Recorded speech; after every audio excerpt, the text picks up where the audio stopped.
¿Qué? Esta es otra de las compañeras, ni te muevas. No, sí, no me voy a mover. Hola, encontrar. Aquí, ya está. Siéntate. ¿Va a presentar alguien como se pone aquí a este lado? ¿O qué? Sí, o te pones al otro lado de Adela, tú verás. Sí.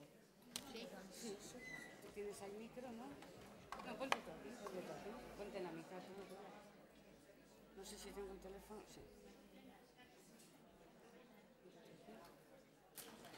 Empezaremos a las 7. Me han despertado porque es que voy a la rehabilitación y me quedé hecha polvo. Gracias. ¿Te pasó algo o estás...? Sí, me he roto la cadera. Me resbalé con una placa de hielo. Pamplona. Estás todavía a Pamplona, pues no se me haya... Está por ahí, sí. Vale, bueno, vamos No a ver. molesta ahí el bastón, ¿verdad?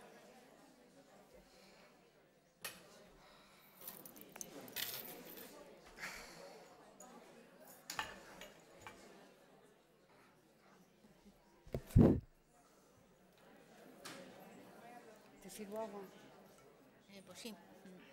Bueno, son las 7, yo hablo media hora, 3/4 de hora o así. Exactamente, ¿No? sí, sí, sí. Yo primero te presento y voy a hacer unos pequeños comentarios. Ah, muy bien, muy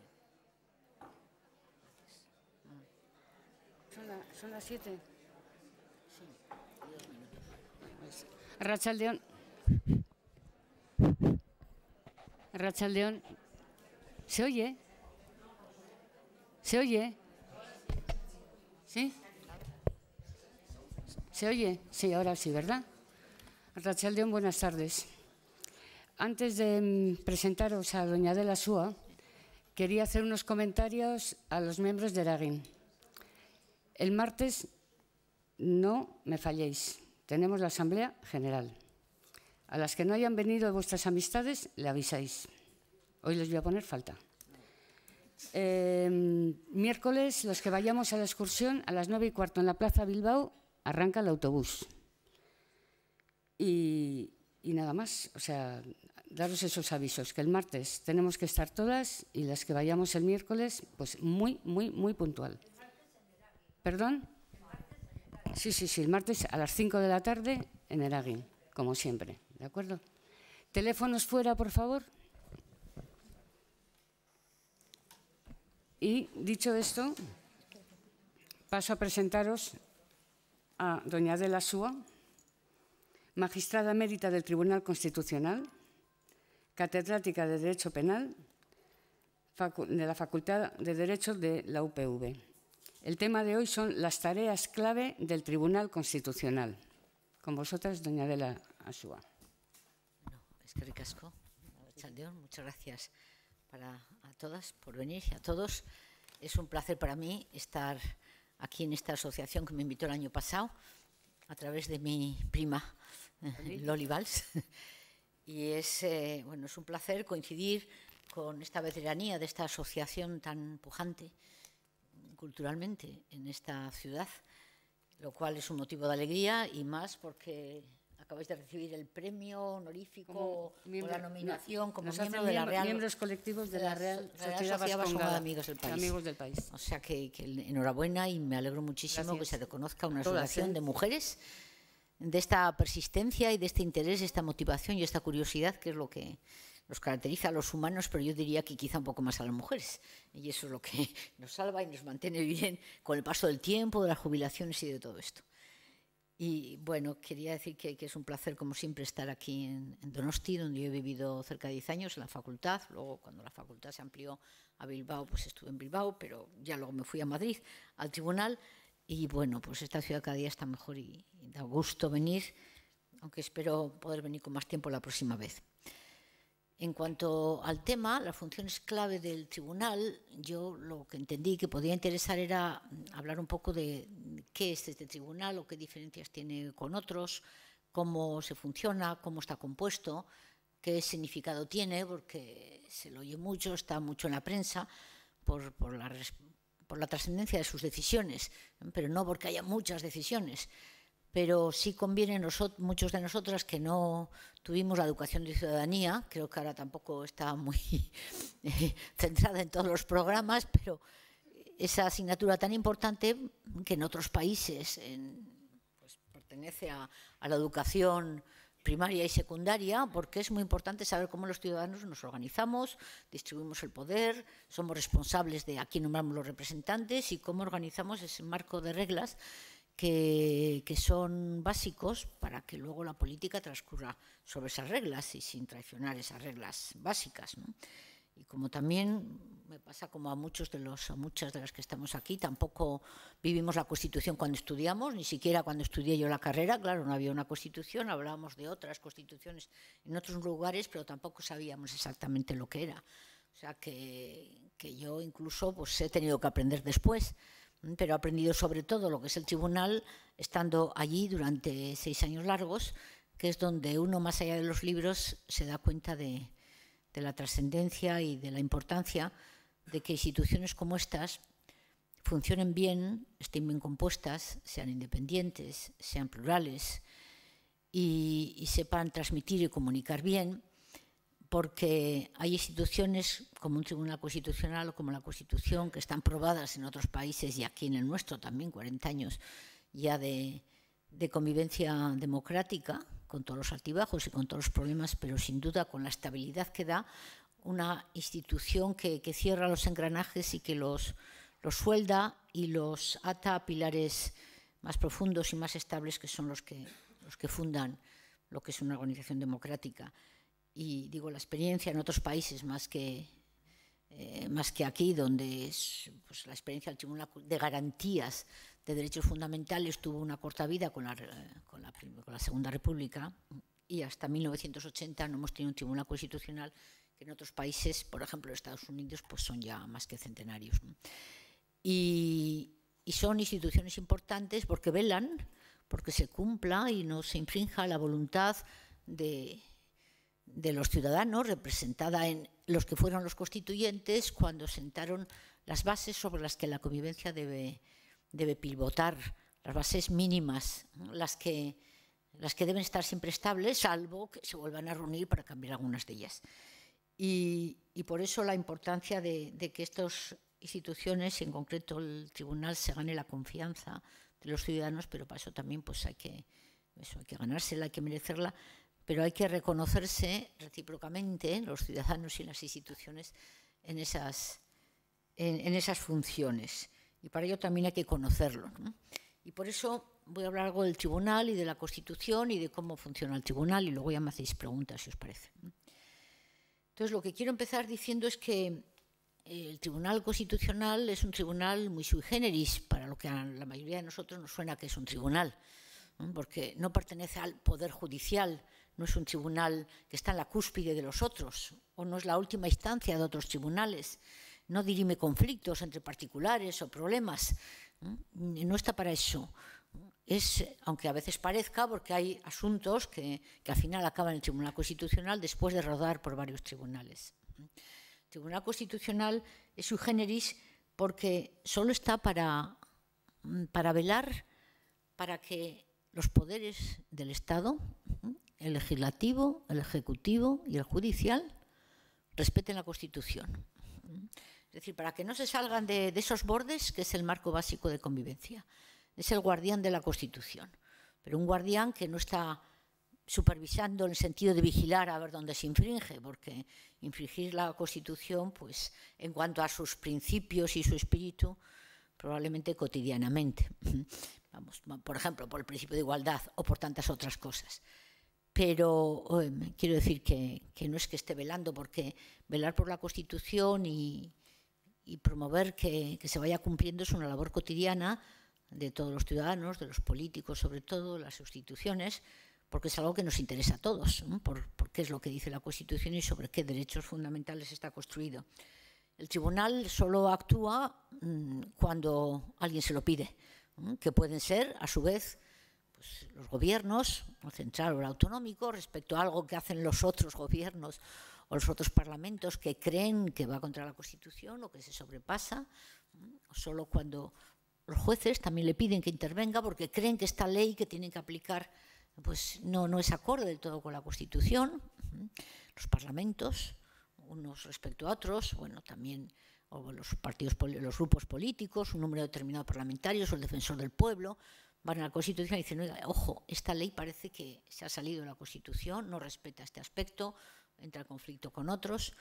Y, por supuesto, los ciudadanos tienen una entrada ante el Tribunal Constitucional más limitada, aunque la más numerosa, como ahora veremos, que es la de acudir al tribunal en reclamación de amparo, que es una bonita palabra, ¿no? Van al tribunal para que les amparen para que se le ampare frente a una infracción, una lesión de un derecho fundamental, de los que constituyen el núcleo de una democracia donde se convive respetando esa igual dignidad e igual derechos de todos los ciudadanos.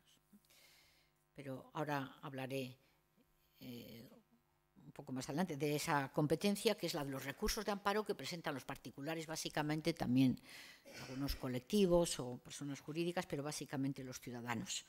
Aunque ahora diré que este ejercicio o esta respuesta respecto al derecho a amparo va a venir bastante limitada. Es, ante todo, el Tribunal Constitucional un órgano de control de los límites de los poderes. Los límites que marca la Constitución a los poderes democráticos ordinarios. Porque hablamos de Constitución democrática y luego de una democracia ordinaria que funciona en el día a día, y en ese día a día no puede salirse del marco donde nos hemos definido. Por eso voy a aludir algo al presupuesto del Tribunal Constitucional, que es la Constitución, puesto que no es sino el órgano guardián o vigilante, el Consejo que vela por la Constitución. En otros países, en Francia se habla de Consejo Constitucional, en España, en Italia, en Alemania, en Francia, en Portugal hablan del Tribunal Constitucional o de la Corte Constitucional. En Estados Unidos, que es el pionero en este cometido, el tribunal se llama Tribunal Supremo de Justicia, pero el diseño es bastante similar. No en todas las competencias, pero no vamos a entrar aquí en muchos detalles. Lo que quería aclarar es que el Tribunal Constitucional es un órgano propio de las democracias constitucionales, que son aquellas que tienen unos rasgos determinados, sobre todo a partir del siglo XIX, de mediados del XIX, después del Holocausto, después de los desastres del mediados del siglo pasado, y el aprendizaje de que la democracia no es solo votar, la mitad más una, la democracia es sobre todo confirmar que hay ciertos elementos y ciertas bases que no se deben remover, porque entonces, aunque se vote la mitad más uno, no hay democracia. Podemos hablar de otras democracias, en socialismo real o en democracias que se dicen de estados de derecho con otras leyes, pero que si no respetan lo que es el núcleo de lo fundamental, eso que hoy se reconoce como los derechos humanos internacionalmente reconocidos y protegidos, toda esa lista de derechos que después de la Segunda Guerra Mundial quedaron plasmados en la Declaración Internacional de Derechos Humanos del 48, y que es la base que inspira el avance de la civilización, de la humanidad, y que es la base reconocida como pilar, como estrato básico de las democracias. Entonces, la Constitución o Carta Magna, sobre la que se construye todo el ordenamiento jurídico derivado de ella, tiene este núcleo básico que es aprobado en un proceso determinado, significativo, en tiempos de cambio y de definición, en tiempos de, como dice algún autor, Ackerman, de movilización de los ciudadanos. Las constituciones nacen, y nosotros tenemos bien el recuerdo, el momento de un tránsito político sustancial, definitivo. El momento en que se produce un incremento de la discusión, del debate sobre cómo queremos organizarnos, porque queremos una estabilidad política sobre estas bases. Son momentos excepcionales y constituyentes, donde la población vota a sus representantes sabiendo que van a votar ese marco constitucional, que va a ser esa frontera, no porque nos cierre, porque más bien nos abre a lo que entendemos por derechos fundamentales internacionalmente, pero bueno, que marca esa frontera a la que vamos a obligar a los poderes ordinarios a que la respeten. Y por eso la Constitución es la ley de leyes, la ley básica, una ley que contiene, sobre todo en cuanto nos referimos a derechos fundamentales, aquello sobre lo que una vez que se vota por los órganos constituyentes, eso ha quedado constituido y ya no se puede volver a votar. Quiero decir, ya no se puede votar en los órganos ordinarios. Los parlamentos que vienen después, el Parlamento, el Congreso, el Senado y los parlamentos autonómicos ya tienen aquello como fijo. Por eso hablamos de que la Constitución tiene aspectos que no pueden ser objeto de modificación posteriormente, salvo con un procedimiento otra vez constituyente o similar, porque las constituciones, desde luego la nuestra, tiene un procedimiento, tiene dos procedimientos de reforma, uno más rápido, que solo se ha utilizado 2 veces para reconocer la ciudadanía europea de los extranjeros que residan en España, y otra para cambiar el tema de la estabilidad presupuestaria en el 135, el mes de agosto, se hizo aquella forma rápida y criticada, etcétera. Pero tiene otro procedimiento, efectivamente constituyente, en el que hay que disolver las cámaras, volver a constituirse, por votar, referéndum, o sea que todo es objeto de posible reforma, pero en un procedimiento distinto, en un procedimiento excepcional, en tiempos excepcionales, cuando la sociedad ha llegado a la madurez y al convencimiento de la necesidad de una reforma. Fuera de esos momentos excepcionales, estamos en los movimientos vivimos en los momentos ordinarios donde funciona otro ordenamiento jurídico con aquella base que nos da la confianza de que aquello es inamovible, y fuera de esa base debatimos, construimos las políticas que ofrecen los partidos, las políticas que aprueban los parlamentos, que aprueban los gobiernos centrales, autonómicas, que actúan en competición entre ellas y que tratan de lograr los votos para seguir haciendo leyes y seguir haciendo políticas. Momentos de normalidad democrática. Y ese conjunto de leyes y la aplicación de las políticas o no serán objeto de conflicto, de debate, de aplicación y de aplicación conflictiva, y sobre esos conflictos resuelven los tribunales ordinarios, el Poder Judicial o los órganos que correspondan. Esta es la vida ordinaria, porque la Constitución ya ha quedado ahí fijado como telón de fondo del que no debemos salirnos. Esta es la democracia constitucional frente a una idea general de que la democracia es votar por mayoría, y votando por mayoría podemos cambiar todo. No, hay cosas que no se cambian por mayoría, porque cuando hay que cambiar la Constitución no solo que hay que acudir a ese procedimiento, sino luego se exigirá 2/3, 3/5, etcétera, que es lo necesario para poder cambiar del marco de juego. La Constitución actual se aprobó con esas mayorías cualificadas y, por lo tanto, y por referéndum posterior, y, por lo tanto, un cambio de esas bases necesitará ese mismo procedimiento. No quiere decir que no se pueda cambiar, pero hay que llegar a consensos. Y, desde luego, puede ser interesante y oportuno cambiar. Ya sabéis, la Constitución de Estados Unidos no cambia nunca, pese a ser bicentenaria. Pero lo que hacen en Estados Unidos es añadir enmiendas. Aquí tenemos algunas, no enmiendas, disposiciones adicionales. Hay algún autor, como Herrero Miñón, que dice, bueno, en vez de cambiar la Constitución, reforma, la vamos a poner, como Estados Unidos, disposiciones adicionales. Pues es una fórmula. Entonces no movemos la Constitución, pero añadimos disposiciones adicionales. Bueno, es otro procedimiento. Pero lo que quería yo aquí resaltar es que efectivamente la Constitución lo que ha dejado fijo es una serie de campos, la de los derechos fundamentales, y ese inicio de la Constitución que dice, inicio en el título primero, que dice: la dignidad de la persona, los derechos inviolables que le son inherentes, el libre desarrollo de la personalidad, el respeto a la ley y a los derechos de los demás son fundamento del orden político y de la paz social. Y además, respecto a los derechos fundamentales y a las libertades que la Constitución reconoce, respecto a estas normas, su interpretación se hará siempre de conformidad con la Declaración Universal de Derechos Humanos, los tratados y acuerdos internacionales sobre las mismas materias ratificadas por España.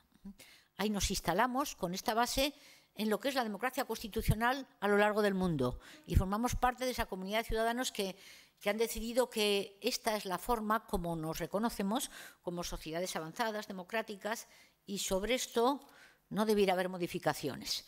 En su caso, ampliaciones para dar fórmula más concreta a algunos derechos que en otros países, derecho a la vivienda, están considerados como fundamentales y aquí están considerados como un derecho programático. En fin, puede haber cambios, pero no sobre esa base fundamental. En Alemania es el artículo primero el que dice la dignidad humana, la dignidad de toda persona es la base de toda la Constitución.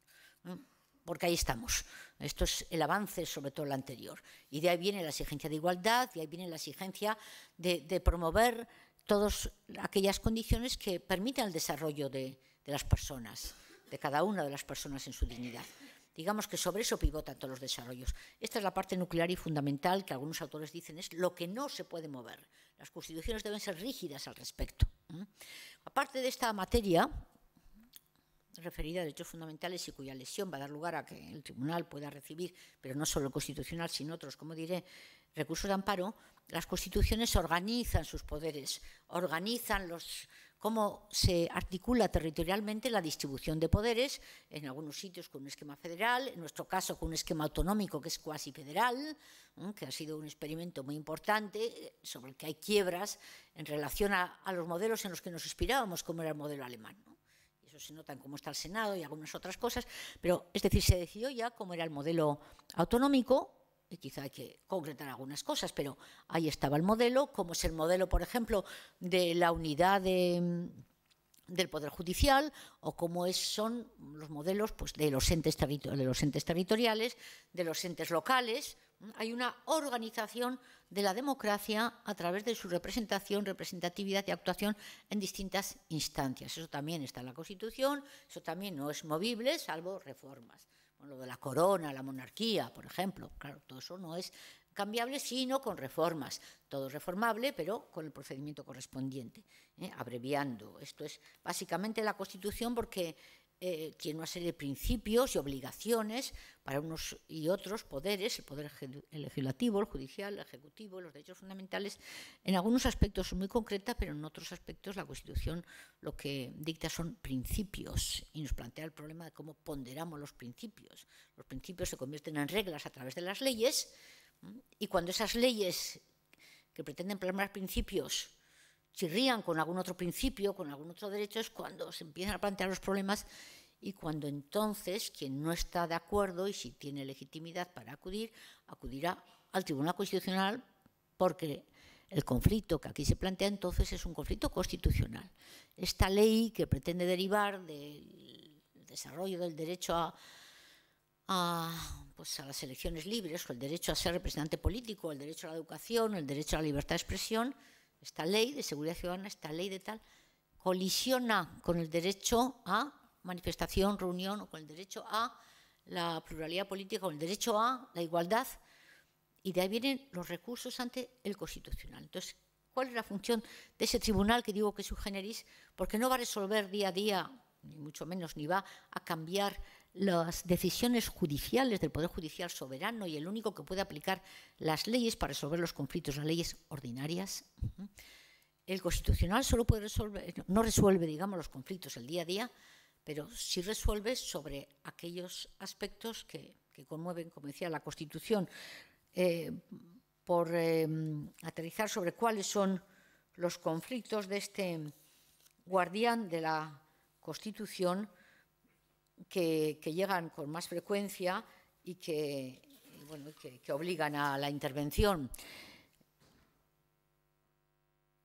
Y como está hablando del Poder Judicial ordinario, he dicho antes, no es una última instancia, pero es verdad que el Tribunal Constitucional puede entrar en juego cuando se le reclama para que declare ante una denuncia de que un tribunal ha dictado su sentencia sin respetar unos derechos fundamentales, por ejemplo, algún aspecto de la tutela judicial, porque la prueba o porque el derecho a la defensa o porque la motivación de las resoluciones son muy suficientes o se viola alguno de esos aspectos, estaríamos en este caso ante una lesión de un derecho fundamental que no va a llegar directamente al Constitucional, pero podría llegar, Y quiero decir que el Constitucional, cuando recibe asuntos que ya han pasado por distintas instancias judiciales, lo hace no para ver el fondo, sino para ver si en el procedimiento o en la forma, que puede adquirir mucha importancia porque una decisión no motivada no es acorde al derecho a la tutela judicial para que se pueda discutir, debatir y entender y comunicar. En estos casos el tribunal va a decidir sobre eso, no sobre quién tenía razón. O sea que, como veis, entra de otra manera respecto a los derechos fundamentales. O cuando tiene que decidir, por ejemplo, sobre una decisión de un gobierno, del gobierno civil o de la delegación de gobierno en relación a extranjería. Claro, normalmente aquello habrá pasado también por el Tribunal Contencioso Administrativo, pero supongamos que se dilucida o que se discute una expulsión de un extranjero cuando él alega que se le lesiona su derecho a la vida familiar, por ejemplo, porque no se ha tenido en cuenta la decisión que sus hijos son españoles o que su pareja es tal o que su trabajo está aquí, que lleva 10 años, que tiene arraigo, etcétera. Eso puede llegar al Tribunal Constitucional, ya ha llegado llega constantemente, tema de extranjería, aunque no tanto. Bueno, por lo tanto, voy a referirme ahora a cuáles son esas funciones clave del Tribunal Constitucional, sabiendo que su referencia va a ser lo que dice la Constitución. Entonces, el tribunal es el máximo intérprete de la Constitución. Los demás tribunales y todos los órganos públicos y todos los ciudadanos tenemos la Constitución como referencia y cuando, aunque sea en un colegio o en un lugar, se va a tomar una decisión, no se puede tomar una decisión, por ejemplo, que discrimine a unas personas por razón de su ideología o de su orientación sexual. O sea, que a todos nos obliga, a cada uno en nuestro ámbito. Y si aquella decisión se adopta, pues habrá quien pueda recurrir al órgano correspondiente para que decida al respecto. O sea, el tribunal se pronuncia o interpreta la Constitución solo cuando hay un problema sobre el alcance de ese derecho respecto a esa ley o respecto a esa decisión. Bueno, pero en concreto respecto a derechos fundamentales quería decir, claro, todos estamos obligados en el día a día porque si no se podrá recurrir. Y el recurso y la interpretación sobre los derechos fundamentales también compete a los jueces ordinarios, porque cuando se lesiona un derecho fundamental, el ciudadano de a pie irá primero a los jueces ordinarios y pedirá una tutela por lesión de derechos fundamentales, o en su caso, con otros procedimientos, por incidente de nulidad, por un recurso porque se ha lesionado la falta de motivación u otras cosas. O sea que primero están los tribunales ordinarios también para velar por la tutela de derechos fundamentales. Estos son los primeros que tienen que velar por los derechos fundamentales, los tribunales ordinarios. Pero aun cuando pese a todo ese camino se ha fallado y estamos ante un derecho fundamental no nuevo, pero cuya lesión indica que hay algún aspecto, una interpretación que no está clara, o que los tribunales no han entendido, o que los tribunales no están acatando lo que dice el Tribunal Constitucional respecto a esos derechos, puede llegar el recurso ante el Tribunal Constitucional y puede ser admitido al Tribunal Constitucional. Bueno, por eso voy a hablar de las funciones claves del Tribunal Constitucional, empezando por los recursos de amparo, para hablar luego de los recursos de inconstitucionalidad, que son los que pueden interponer ya los políticos o las instancias políticas, los gobiernos, los parlamentos, respecto a leyes. Porque el tribunal va a intervenir respecto a cualquier lesión de cualquier órgano público respecto a derechos fundamentales. 1, recursos de amparo. 2, respecto a afectaciones a la Constitución, ya sea derechos fundamentales, vía derechos fundamentales, o a organización de los poderes o de competencias o de principios constitucionales a través de leyes. Cuando los poderes legislativos, sea el central, sea el estatal o sean los autonómicos, cuando los parlamentos, con sus leyes democráticas y con sus votaciones democráticas, decidan algo que, sin embargo, choca contra la Constitución. Y entonces, quien puede recurrir, que serán 50 parlamentarios u otro parlamento, bueno, los que en cada caso están legitimados, irá al Constitucional y diga, oiga, esta ley, porque ya respecto a la ley, que es muy importante, la ley es una decisión democrática adoptada democráticamente en un parlamento. Luego es la máxima expresión de la democracia ordinaria. Y una ley, por lo tanto, no es fácil que sea anulada, es la voluntad popular ordinaria, en tiempos ordinarios. Y sin embargo, cuando choca con la Constitución, el Tribunal Constitucional es el único que puede anular esa ley por inconstitucional si considera que efectivamente no es acorde con las normas constitucionales o el bloque de constitucionalidad en el que entran no solo la Constitución general, la Constitución española, sino esas mini constituciones que tenemos en las autonomías, que son los estatutos de la autonomía, que también forman el bloque de constitucionalidad.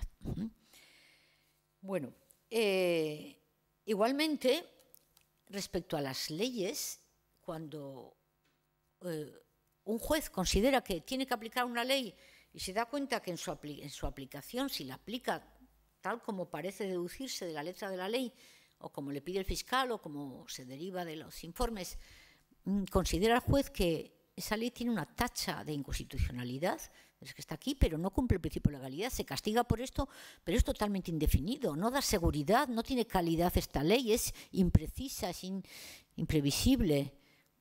Esto lesiona el derecho a la seguridad jurídica, el principio de legalidad, y por lo tanto yo, juez, me veo con esta ley sobre la caza, por ejemplo, por recordarme alguna más reciente u otra, tal. Dice, esta es insegura esta ley, en ese sentido no es constitucional. Voy a constitucional y digo, oiga, estoy a punto de dictar una sentencia, me paro aquí y le presento el recurso, porque creo que es inconstitucional. Entonces el tribunal podrá decidir que esa ley es inconstitucional. Entonces tiene un poder, a ver si me entendéis la palabra, contrademocrático o antidemocrático, ¿no? Ordinario. Y esta es la confusión, contramayoritario. O sea, el Tribunal Constitucional puede anular una decisión adoptada democráticamente, como es una ley que se aprueba en el Parlamento, porque esa ley de la democracia ordinaria colisiona con las reglas de la democracia básica constitucional, que fue la regla que nos dimos antes nosotros los ciudadanos. Con el mandato de que luego en los parlamentos, o en los momentos de prisa, o de premura, o de demagogia punitiva, o de populismo no sé qué, a veces se nos escapan nuestras voluntades de eficacia o de actuar y rozamos la Constitución. En este rozar la Constitución, que a veces la infringe, aunque haya votos, pues resulta que esos votos no pueden validar una decisión que va contra la otra democracia, la que está antes, la que está encima de todo. Por eso hay una tensión siempre, una tensión lógica entre lo que puede decir el Tribunal Constitucional y los demás poderes, o incluso los ciudadanos. Si esto lo aprobamos nosotros, pues claro, y bien aprobado en principio, pero si se ha desviado de la Constitución, pues tal. Claro, problema, la interpretación. El Tribunal Constitucional interpreta, y cuando está interpretando leyes muy importantes, pues, o sea, si... por ejemplo, puede ser la ley de interrupción del embarazo, la ley del matrimonio homosexual, leyes de educación, leyes, bueno, de todo tipo, ¿no? Y también estatutos de autonomía. Y aquí entramos en un problema porque estamos en leyes cuasi constitucionales, que el propio Tribunal Constitucional, a pesar de que la distribución de poderes, pues tiene esas instancias también constituyentes de estatutos de autonomía. Y ahí, claro, la tensión es mayor. Luego aludirá cómo sería necesario que en estos casos algo se ha modificado, pero que hubiera un refuerzo a la hora de exigir cómo el Tribunal Constitucional debe operar en estos casos, ¿no?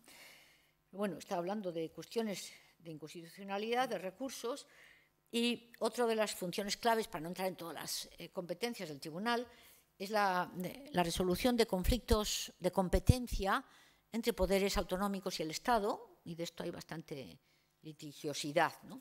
Cuando una ley autonómica pues dice que puede hacer algo que el Estado cree que no puede hacer, o cuando el Estado decide en una ley, por ejemplo, de subvenciones, donde se da muchas veces, no solo ya sobre qué van esas subvenciones y esa financiación que va a pasar a las autonomías, sino también a quién hay que darlo, con qué procedimiento y con qué tal.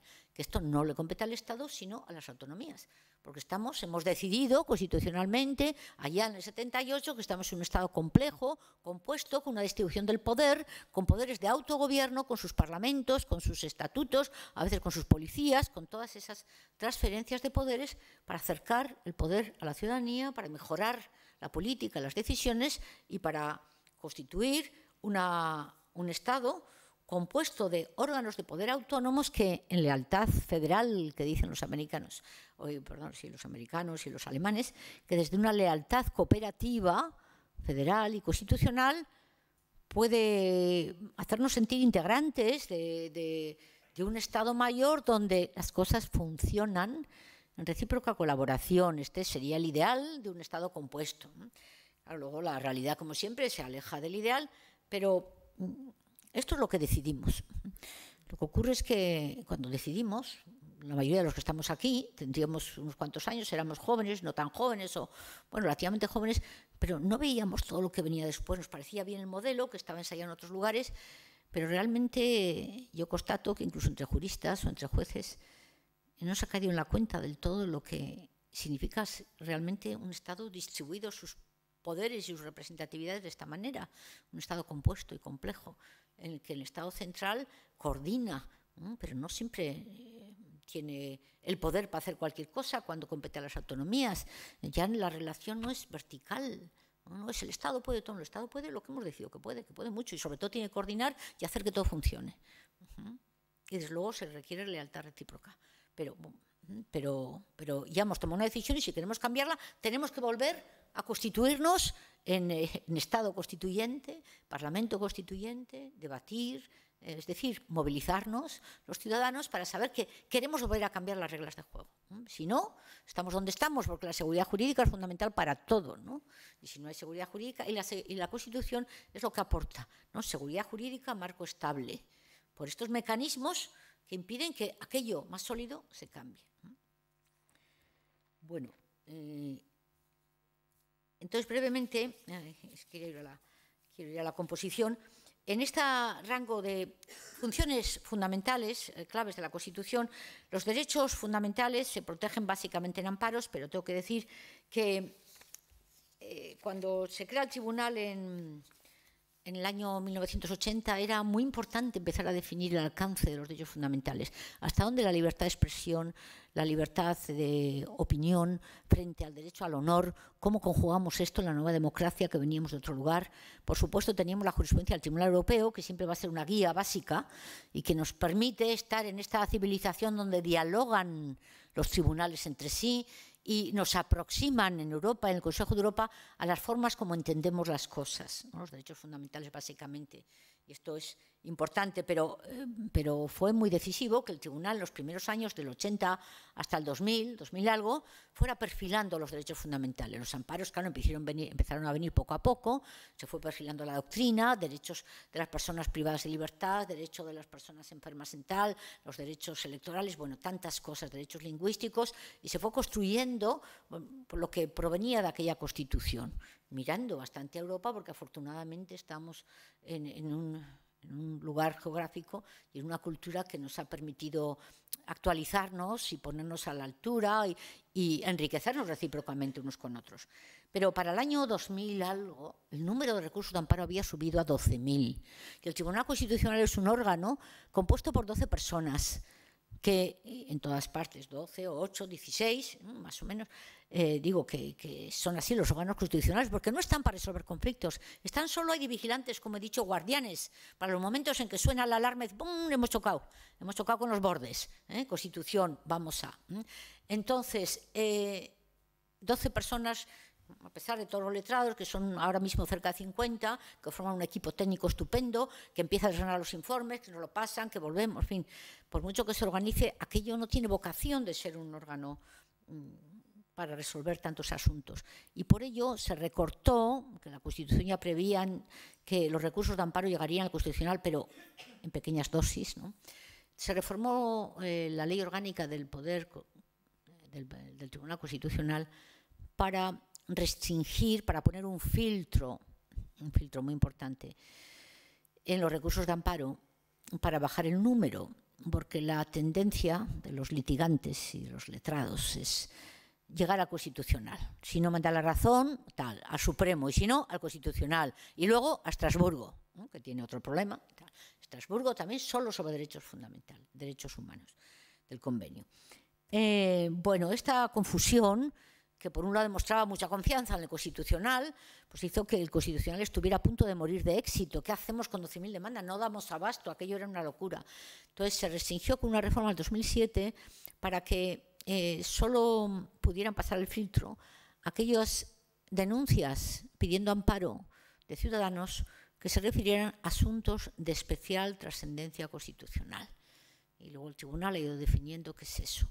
Es decir, aquellos asuntos que pidan que el tribunal se defina sobre algo que antes no ha definido, o sobre algo que tiene una trascendencia general, o que requiere un matiz porque los tribunales lo están entendiendo mal, o que sí tiene que pronunciarse porque los tribunales no le están haciendo caso, pese a lo que, y eso en algún caso podría ser hasta prevaricación. Bueno, con lo cual se ha hecho muy difícil llegar al Tribunal Constitucional y que éste admita los recursos de amparo. Porque si les digo las cifras actuales, en 2016, que es el último año que están completas las estadísticas, llegaron al tribunal 6.700 asuntos jurisdiccionales. Se demandó, es decir, se presentaron recursos, en número de 6.700, de los cuales 6.685, o sea, casi todos, fueron recursos de amparo. De esos, de aquellos, no tengo ahora las cifras de cuántos han sido inadmitidos, pero ya les digo que el 98%, 99% habrán sido inadmitidos. O sea que de los 6.000 es posible que hayan pasado 600, como mucho. Se hayan admitido y luego se hayan estimado, pues estoy subiendo probablemente menos, porque solo se admiten los muy significativos. En otros países, o por ejemplo en Estados Unidos, tienen el sistema que llaman cerciorario, o sea, que el propio tribunal decide qué asuntos quiere, cuáles parecen interesantes y los demás que vayan resolviendo los demás tribunales, porque no hay manera. El tribunal lo que tiene que hacer es dar la última interpretación, es el último guardián, pero los derechos fundamentales también tienen que interpretar a los demás y solo en caso de conflicto llegará al Constitucional. Por eso, por un lado, también la decepción ante el tribunal, de la abogacía, de los letrados y de los ciudadanos, porque van al tribunal y el tribunal les rebota todo, inadmitido, inadmitido, no hay trascendencia constitucional o falta algún otro requisito. No obstante, sí tiene que seguir siendo, creo yo, una de las funciones importantes. En Italia o en Portugal, por ejemplo, los tribunales constitucionales no admiten amparos. Esto corresponde a salas del Tribunal Supremo u otras salas. Podría haber una reforma en otro momento, pero la Constitución dice que el Supremo, en su caso, podrá haber estos recursos de amparo. Bueno, del resto de asuntos, que en realidad nos quedan 100 aproximadamente, menos de 100, han sido en el año 2016 32 los recursos de inconstitucionalidad. Los recursos de inconstitucionalidad que se plantean respecto a leyes. Un número mucho menor que el año anterior, porque como el Parlamento estaba poco activo, pues ha habido también pocas leyes y por lo tanto tampoco recursos. En la época en que estaba yo en el Tribunal Constitucional, del año 2011 al 17, sin embargo, fue una época de muchísimos recursos porque fue la época de la crisis, la época de todos los recortes y de todas esas leyes, decretos, leyes y leyes de urgencia, decretos, leyes de urgencia o leyes que desarrollaban, que han cambiado sustancialmente mucho panorama, el panorama en ámbito laboral, en ámbito financiero, en algún ámbito de derecho a la vivienda, de sanidad, en fin, también de educación y muchísimas otras leyes, porque siempre que el Parlamento en las elecciones ordinarias acaba compuesto con una mayoría de un partido o cuasi mayoría, la tentación del rodillo es inevitable, es inevitable. La tentación y el caer en ella pues parece que es una práctica que se ha consolidado. Entonces, esto que parece bueno para la estabilidad, mayorías absolutas y tal, pues a veces no es tan bueno para la democracia, porque en la democracia ordinaria, con la mitad más uno, ya se cambian las leyes. Pero claro, se cambian las leyes hasta el punto de que no toquen la Constitución. En cuanto aquello roza con la Constitución, legítimamente 80 parlamentarios u otros parlamentos, etcétera, van a la Constitución y dicen, oiga, que se están pasando, tienen tanto, por ejemplo, ¿no? ¿Estamos arrollando la Constitución o no? Entonces aquí el tribunal es donde tiene que pronunciarse para decir, en este artículo sí se sobrepasaron, porque el tribunal llega a anular las leyes o más propiamente artículos determinados de las leyes. Igual que el Estatuto de Autonomía de la catalán, pues claro, se anularon, pues ahora voy a decirlo de memoria, a lo mejor me confundo, 15 o 20 artículos, pero sí se obligaron a reinterpretar de una forma acorde a la Constitución bastantes más, y sobre todo, pues bueno, se dijeron algunas cosas que fue lo que pudo incendiar y permitir una exageración posterior de hasta qué punto el tribunal había laminado pues, un estatuto, que es una cuasi constitución, pero objetivamente se anulan una serie de preceptos, pero claro, a veces ya con eso se desarbola todo un sistema, ¿no? Entonces, recursos de inconstitucionalidad han bajado porque el Parlamento está bastante parado. Cuestiones de inconstitucionalidad de los jueces también ha habido menos, pero hubo 44. O sea, en 44 casos los jueces fueron al tribunal a decir, esta ley me parece a mí que es inconstitucional. Otra cosa es que luego les dé la razón o no. Por ejemplo, con la ley de violencia de género, con la ley que modificó el Código Penal de manera que se podía castigar unos días más al varón que pega a la mujer que a la mujer que pega al hombre, etcétera, tal. Ahí hubo 140 recursos de inconstitucionalidad en un año sobre este tema por la desigualdad. El tribunal consideró que no era relevante esa desigualdad y que además había un fundamento que era tal. Bueno, 2008, 2009, después de la ley de 2004. Bueno, estoy dando un panorama, saltando un poco, pero para que veáis que estas 4 son básicamente las funciones del tribunal, luego esas discusiones entre autonomías. Las decisiones tienen trascendencia porque anulan leyes parlamentarias democráticas. Entonces el Tribunal Constitucional es contramayoritario, es antidemocrático, efectivamente está en esa tensión. Pero por eso he querido subrayar esos 2 niveles de democracia, la cotidiana y la constituyente. El Tribunal Constitucional anula decisiones de gobiernos legítimos.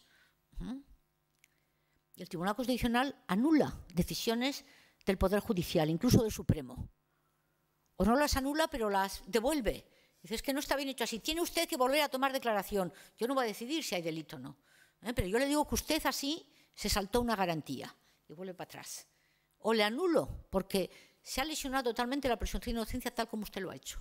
O ha condenado en segunda instancia sin tener las pruebas en segunda instancia personales que eran necesarias. O sea que está enmendando la plana a los poderes del Estado. Esto es algo bastante fuerte.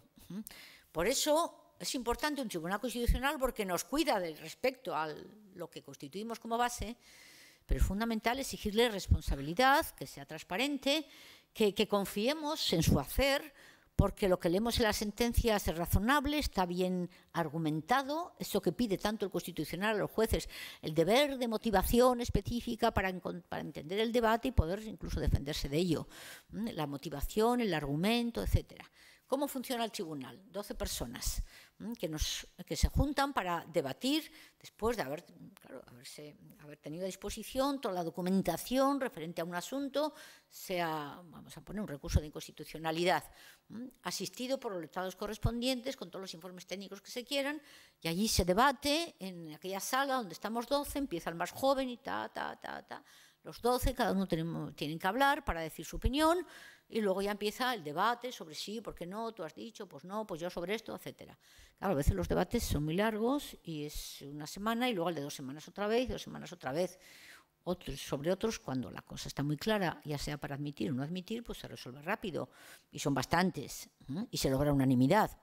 Y efectivamente el tribunal pues parece que adquiere más legitimidad cuando resuelve por unanimidad y por consenso, y eso es lo que se busca, debatir para poder llegar a un acuerdo que realmente esto es o no inconstitucional por todos estos argumentos, que ahora ponemos a disposición para que todo el mundo lo lea, porque las sentencias están en el BOE y todo el mundo puede verlo. Pero no siempre es fácil y no siempre pues, se llegan a acuerdos, y a veces hay discusiones muy enconadas y posiciones irreconciliables. Lo deseable es lograr mayorías y lograr consensos, pero cuando no se puede, pues no se puede. Y claro, el tribunal resuelve por mayoría simple. Y puede declarar por mayoría simple que esta ley de matrimonio homosexual es inconstitucional o es constitucional. O este estatuto de autonomía tiene este punto inconstitucional o es constitucional. Y aquí es donde se produce una insatisfacción, porque cuando las leyes son muy importantes o estamos en leyes que forman parte del bloque de constitucionalidad, sería mejor lograr un consenso o no tomar decisiones hasta que haya una mayoría más cualificada, 2/3. Eso podría ser una vía que piden algunos, ¿no? Por aparte que sobre los estatutos puede haber otros procedimientos y habría que a lo mejor inventar otro para garantizar de manera que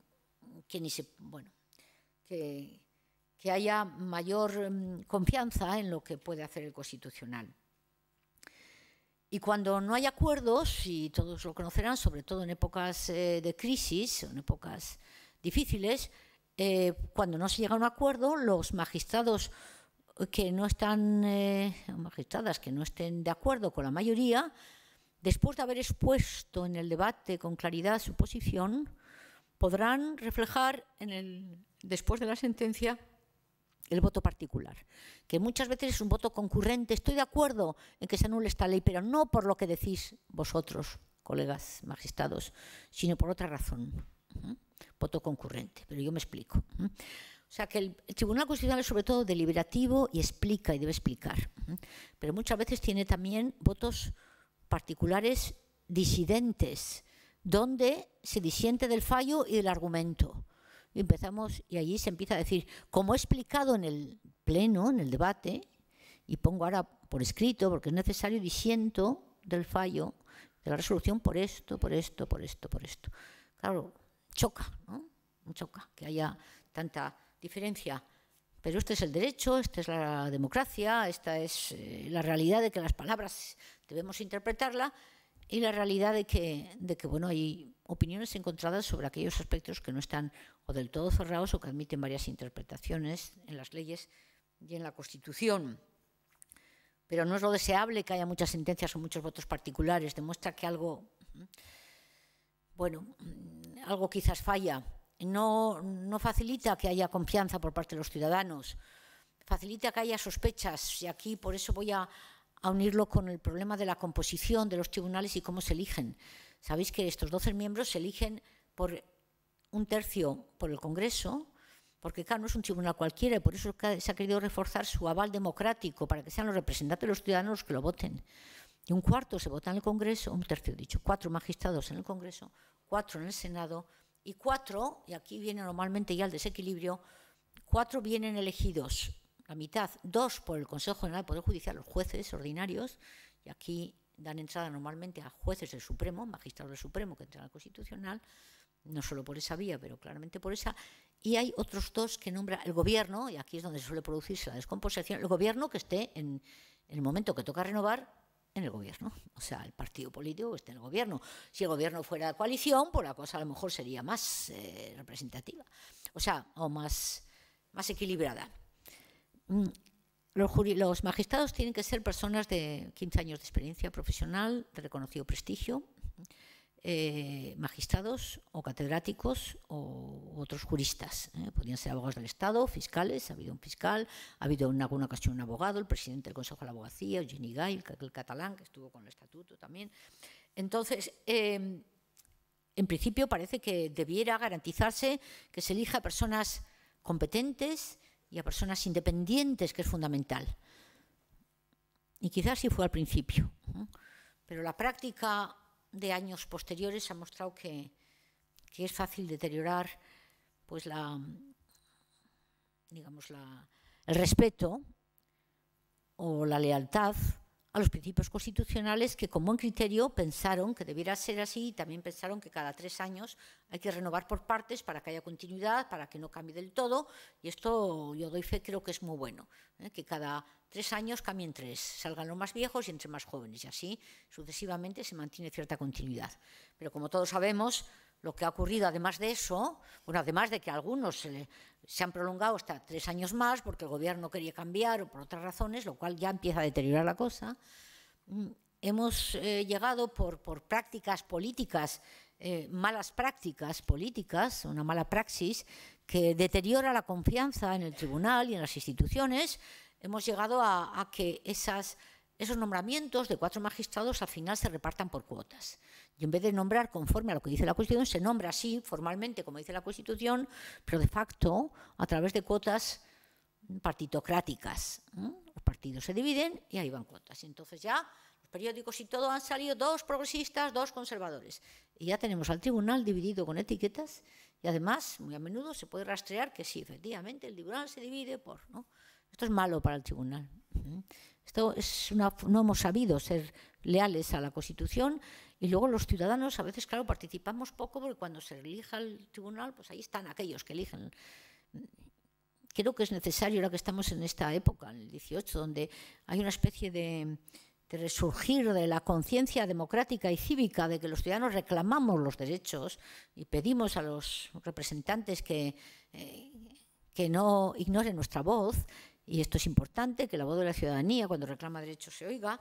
Es importante reclamar que cuando se eligen miembros de instituciones importantes de control, como es el Constitucional, como es el Tribunal de Cuentas, como pueden ser otros, se siga lo que dice la ley, el espíritu de democracia y de pluralidad representativa. Claro, cuando no se hace, al final sufrimos todos, sufre el tribunal, y es malo que haya desprestigio del tribunal, y además pues sufren al final las decisiones, porque da la impresión de que son tomas de postura partidistas. Yo desde adentro creo que puedo decir que efectivamente hay algo de eso, pero no tanto, porque dentro del tribunal se debate mucho y se consigue en un altísimo número de casos consensos e intercambio de opiniones, y se es consciente de que hay que evitar esa disociación y esa imagen. Pero desde luego habría que pensar en otras formas de elegir a los miembros del tribunal, y hay muchas propuestas. Herrero de Miñón u otros dicen que sean vitalicios, como en Estados Unidos. Otros dicen, y yo sería partidario de seguir el método de Canadá, concurso público. Cuando hay que renovar, todos aquellos juristas que se consideren que tienen méritos destacados para poder ir al tribunal, que presenten. Y, por ejemplo, Canadá pide a través de una web, y eso aparece en la web y todos los ciudadanos ven. O sea, favorecer la transparencia, incrementar la transparencia. Fulanito de tal, magistrado o catedrático o director no sé cuántos, trayectoria, se le pide que diga: ¿ha colaborado con alguna ONG? ¿Ha colaborado con instituciones sin ánimo de tal? ¿Qué lenguas del Estado habla? ¿Qué tal? ¿Ha participado no sé qué? O sea, toda la radiografía, no solo la jurídica, porque no solo somos juristas, llevamos una mochila detrás que... porque si no pensáramos, pues no queremos ese magistrado que tiene el cerebro sin pensamiento político ni sin opción. Queremos que tenga, pero queremos ver su trayectoria para ver si es una trayectoria independiente y con convicciones y con capacidad de liberación. Eso es lo que queremos elegir. Y de todos los que se presentan hay una comisión de magistrados del Supremo que lo dejan 6. Y luego de esos 6 se elige por el Congreso, por el Senado. U otros proponen que ya de esos 6 se haga por sorteo, porque puede haber 12 estupendos, pero ya nos da igual, sorteo. Algo que nos aleje de ese tufo, de esa maldición de que aquí consensúan por partidos y por cuotas, lo cual es malo para todos, ¿no? O sea que hay cosas que renovar probablemente. Y en esta representatividad que yo doy fe, que es fundamental, que los tribunales tengan una representatividad general, pero, por ejemplo, en el Constitucional una representatividad territorial, que lo pide la propia Constitución al decir que 4 sean nombrados por el Senado. Pero, sin embargo, luego no se vigila que haya representatividad territorial. Con lo cual, en todos los asuntos que además son tan candentes, de tanta tensión política, que tienen que ver con el reparto de competencias o cómo se interpreta el reparto entre autonomías y el Estado, nos encontramos con que si hay una mayoría de personas que no han vivido lo que son las autonomías o que tienen una sensibilidad determinada, y es mayoría, y apenas hay presencia de extremeños, canarios, que litigan bastante, o catalanes o vascos, que solo ha habido una vez, es verdad que tampoco litigan mucho, pero pues aquello, porque hay cosas que no es solo saber la ley, sino entender y percibir y tal. Pido, por lo tanto, que es fundamental que se siga la representatividad autonómica que pide la Constitución, o incluso más, la que sea natural por población y por presencia de las autonomías. Igual que la presencia de la diversidad de personas.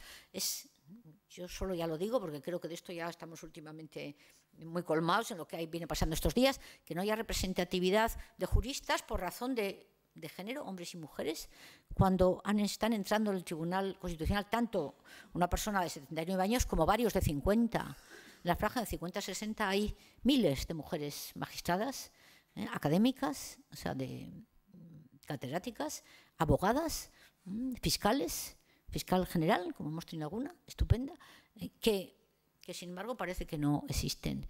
Hay unas inercias en el tema de la representatividad que hacen que al final esa representación cueste que se refleje.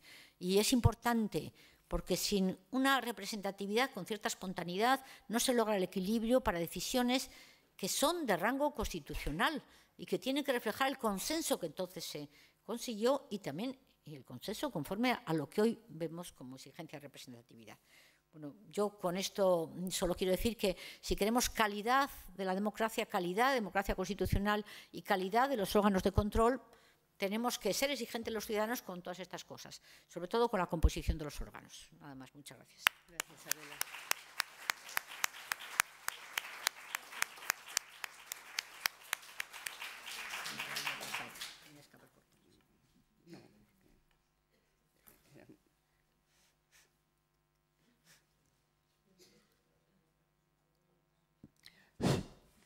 Bueno, muchas gracias, Adela. Si alguien tiene preguntas, que me pida el micro, por favor.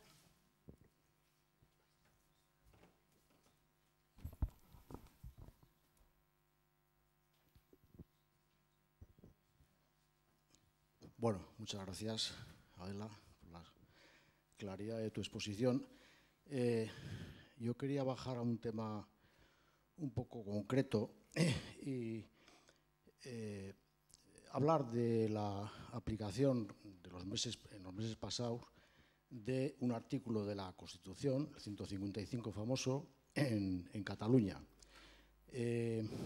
Al hilo de esa aplicación, o al socaire de, o en paralelo con, el Gobierno ha procedido a destituir al Gobierno catalán, a disolver a su Parlamento y a convocar nuevas elecciones que se celebraron el pasado 20 de diciembre. Yo tengo oído, y en fin, es lo que yo quisiera que me pudieses confirmar, si es así o estoy equivocado, pero tengo oído que cuando se discutió hace 40 años aproximadamente, o 41, la Constitución por parte de los llamados padres de la Constitución, uno de ellos, en concreto el señor Fraga Iribarne, pretendió introducir en la Constitución, y concretamente en el artículo 155, precisamente estas decisiones que ha adoptado el Gobierno central en el caso de Cataluña. Y según esa versión que yo he recibido, el resto de los padres o de los poderes políticos, partidarios, que intervino en esa definición de la Constitución, que luego fue sometida a referéndum, se opusieron. Y, en consecuencia, esas pretensiones del señor Fraga Iribarne no fueron recogidas dentro del texto constitucional. Si eso fuese así,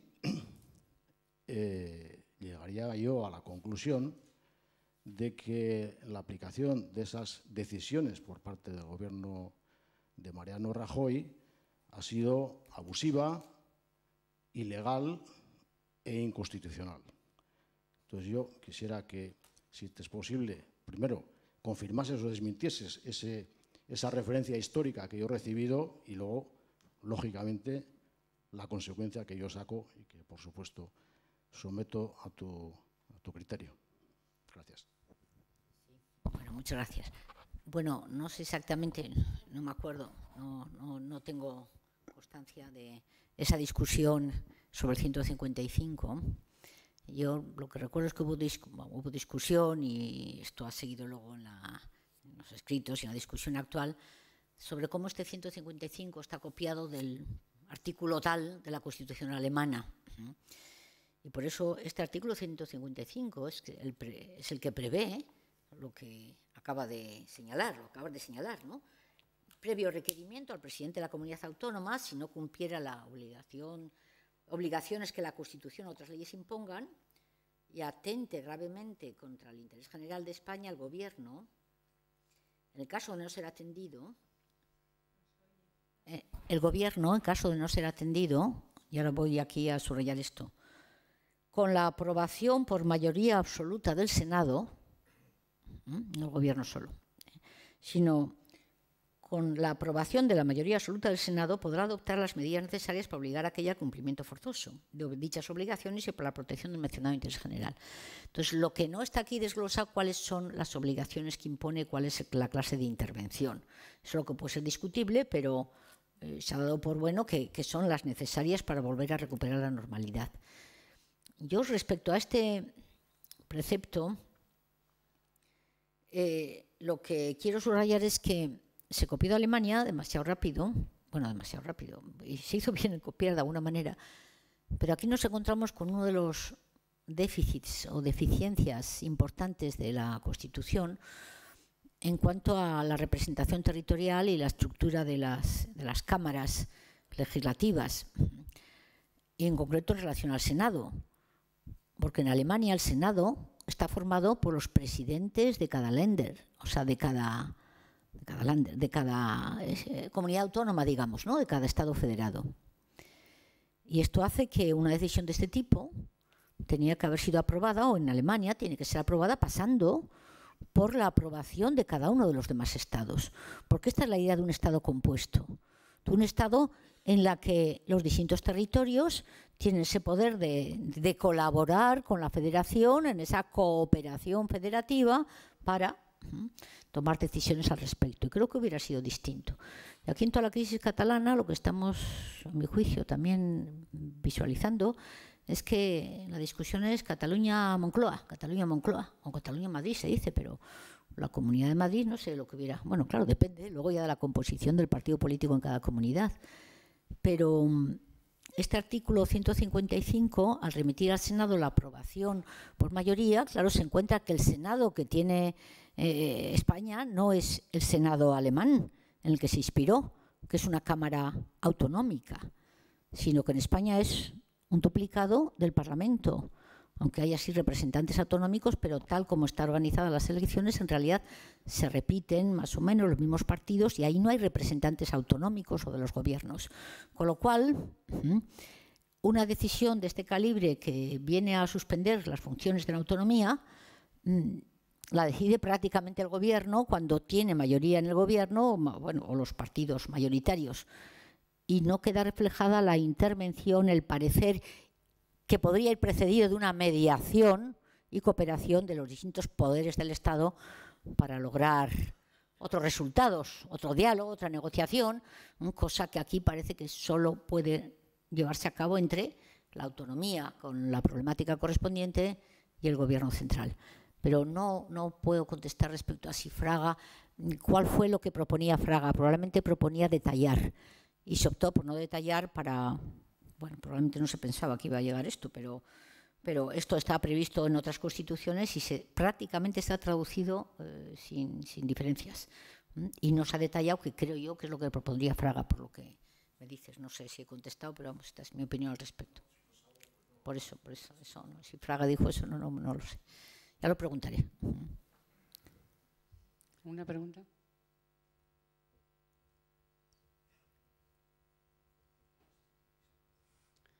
A mí me preocupa cómo estamos de protegidos por el Constitucional con el tema de nuestra autonomía.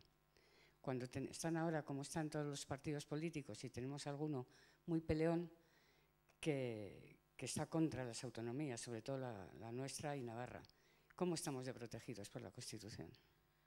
Pues desde luego mientras no se cambie la Constitución, la estructura, la distribución del poder y el autogobierno, con todos sus poderes, y el Parlamento y el poder de organizarse a través de la representación de sus ciudadanos en el Parlamento y, en nuestro caso, a través de las Juntas Generales también, con esa peculiaridad de los territorios históricos y, desde luego, con las competencias estatutarias del Gobierno, bueno, es que estamos protegidos, es que solo protege la Constitución. No cabe una modificación. El problema sería un cambio constitucional. Ese es el problema.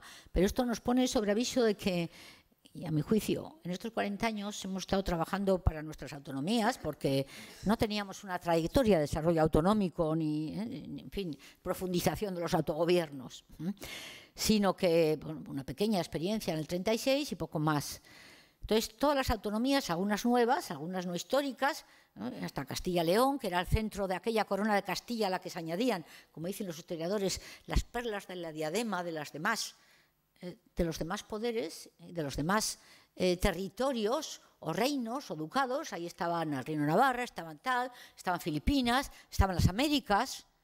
Castilla-León era el centro y luego todos los demás. Esa es la tradición histórica hasta que a partir del siglo XIX empiezan las cosas a perderse y se pierden las colonias. O sea, que esto de que el Estado no era compuesto hasta ahora y no recogía los territorios y sus autogobiernos es relativo, ¿no? La historia, en cuanto a conformación de una unidad, pues es bastante más reciente, ¿no? Los reyes juraban, respetaban los territorios allende los mares y dentro de los mares. La Constitución de 1812 habla de aquellos otros territorios allende los mares, ¿no?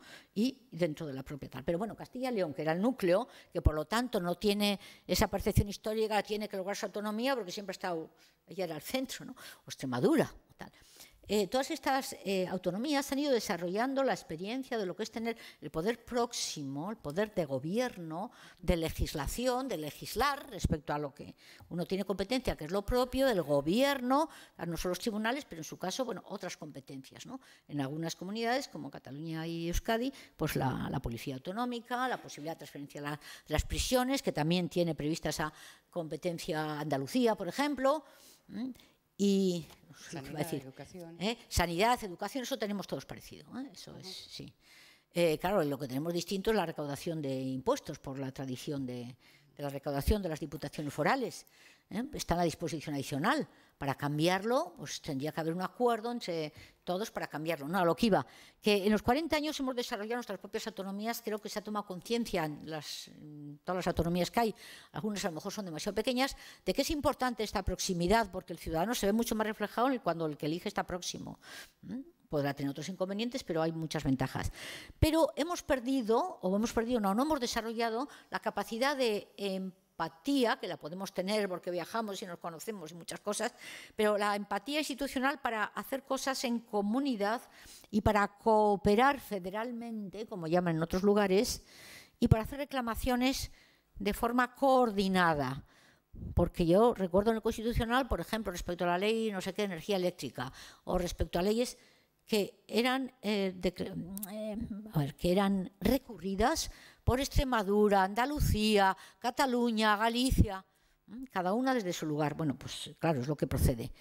Pero hay muchas reclamaciones que las autonomías piden y reclaman o protestan respecto a cómo estaba haciéndolo el Gobierno central en ese punto, y eso podía haber dado lugar a que en una conferencia de presidentes autonómicos que apenas se ha reunido, otras instituciones de ese tipo que hagan realidad y que visualicen, que visibilicen, que nos permiten visualizar, que hagan visible la realidad de que muchísimas decisiones muy importantes para los ciudadanos se están tomando en cada una de las autonomías y de forma muy parecida, y a veces unas se copian a otras, y las conferencias de los secretarios técnicos en educación, etcétera, funcionan bastante bien, pero conocemos bastante poco. O sea, la construcción de un Estado compuesto de verdad que se asimile a lo federal queda por desarrollar, y podemos mirar a otros países y hace falta reforzar esas instituciones, y eso facilitaría el mantener por lo menos el nivel de autonomía que tenemos y desarrollar otros, ¿no? Pero hay que hablar con más gente, no solo con Madrid, creo yo.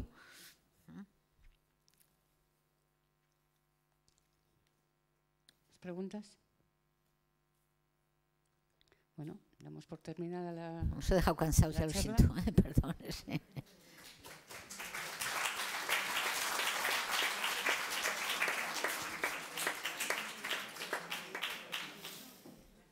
Bueno, preguntamos. Sí, pues he tenido un primo casi de fiscal. ¿Ah, sí? Entonces, ¡hombre! ¿No bajas? Está ahí, ahora en Madrid, hombre.